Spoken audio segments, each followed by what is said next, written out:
আসসালামু আলাইকুম রহমতুল্লাহ। স্ক্রিনে দেওয়া এই পাখিটিকে দেখতে পাচ্ছেন। এই পাখিটি কিন্তু আমার একটা পালিত পাখি। সে অনেক ভালো পোষ মেনেছে আর ওর রাগ অনেক বেশি। তাকে আমি প্রায় সময় খাঁচা থেকে ছেড়ে দিই, সে আশেপাশে ঘুরে আবার খাঁচায় চলে আসে, আমি তাকে রেখে দিই। প্রতিদিন এমনই থাকে। তার অনেক জিদ, সে কোনো পশু পাখি বা ছোট মুরগিকে দেখলে এভাবে রাগ করে আর অনেক জোরে জোরে কথা বলে। আমার সাথে আমার ছোট একটি বাইগনা আছে, সে পাখিটিকে অনেক পছন্দ করে।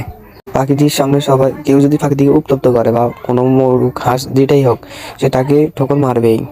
তার এই একটা অভ্যাস, আর কথা অনেক ভালো বলে। তারা কথাগুলো একটু শোনেন, তারপর বুঝতে পারবেন।